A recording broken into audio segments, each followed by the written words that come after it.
Lying somewhere in the threshold between vengeful vigilante and the hero we deserve is Warner Brothers' newest offering of the famed Caped Crusader.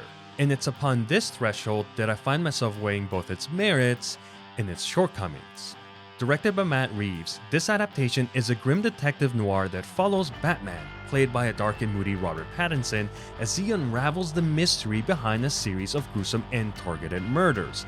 It's a cunning game of cat and mouse, draped in psychological horror, and one that will have emotional repercussions as Bruce begins to piece together the enigma behind the Riddler.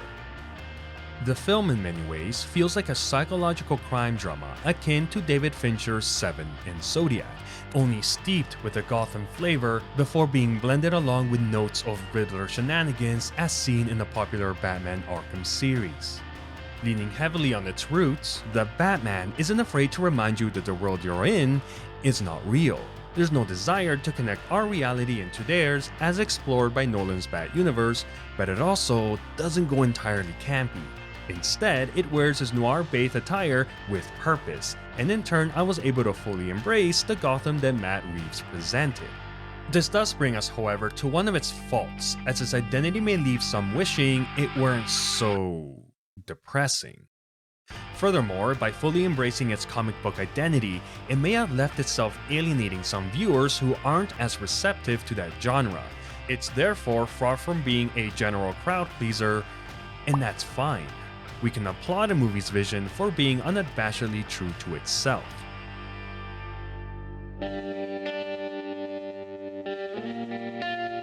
With a cast of actors fully embracing their roles that includes some eye-catching performances, coupled with striking visuals to burn into your memory, it then becomes a greater shame that it isn't able to attain the heights it frequently teases to achieve.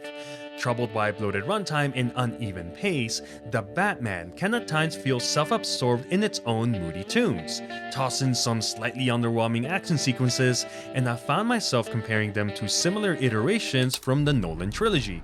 And while it may seem unfair to continuously bring up those films when discussing this review, it is unfortunately a question I feel is justified due to the frequency that the super billionaire turned watchful protector is reimagined in Hollywood. And so the Batman can best be described as a movie with all the right ingredients that struggles to fully tie in all those parts. But even then, considering all the issues I've brought up, I can't help myself but fall in love with this brooding detective narrative.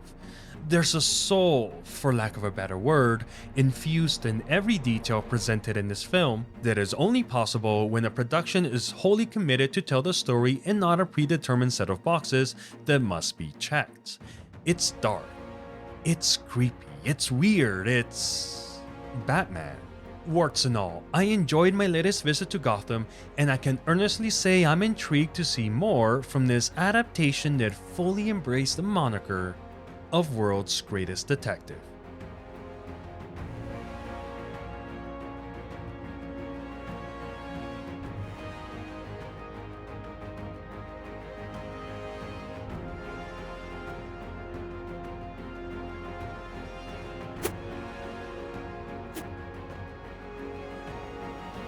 This